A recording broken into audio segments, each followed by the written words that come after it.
मैं दिल्ली यूनिवर्सिटी की पढ़ी हूँ, उसी ज़माने में मैं भी स्टूडेंट थी। मैं 1979 में मैंने ग्रेजुएट किया, ये 78 की बात है। उस ज़माने में कोई कंप्यूटराइज्ड डिग्री नहीं होती थी और जो सबूत दिया गया था प्रेस कॉन्फ्रेंस में, जहाँ तक मुझे याद है, वो कंप्यूटराइज्ड डिग्री था।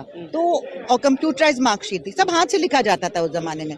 तो ये अपने आप में एक बहुत सीरियस मामला है। उसमें भी कुछ मिस्टेक्स बताई गई थी ना, मिस्टेक्स वो सब ग्रामेटिकली भी था, लेकिन वो दिल्ली यूनिवर्सिटी की जो डिग्री थी वो तो कंप्यूटराइज थी नहीं उस जमाने में, तो कहाँ से आपने कंप्यूटराइज डिग्री दिखाई। और गुजरात वाला तो एंटायर पॉलिटिकल साइंस में तो कोई सब्जेक्ट ही नहीं है ऐसा गुजरात यूनिवर्सिटी में, तो आपने कैसे उसमें एमए का क्लेम किया। तो इन चीज़ों से बहुत मतलब दुख होता है। अनफॉर्चुनेट बात है कि हमारे प्राइम मिनिस्टर जो हमारे देश के लीडर हैं, तो उनके बारे में जब इस तरह के सवाल चल रहे हैं तो उनको क्लियर कर देना चाहिए। एक छोटे से गरीब आदमी से तो आप तरह तरह के डॉक्यूमेंट मांग रहे हैं, 11 में से आप इतने दिखा दो, है ना। जिसके पास कुछ नहीं है उसका आप आधार कार्ड नहीं मानने को तैयार थे, उसका अब तो सुप्रीम कोर्ट ने थोड़ी रिलीफ दी है, लेकिन पहले तो आप मानने को तैयार नहीं, उसका लेबर कार्ड मानने को तैयार नहीं। मतलब हम नहीं मानेंगे जो आपके पास है, आप वो 10वीं का सर्टिफिकेट लाओ जो आपको बताता है बर्थ सर्टिफिकेट उसमें।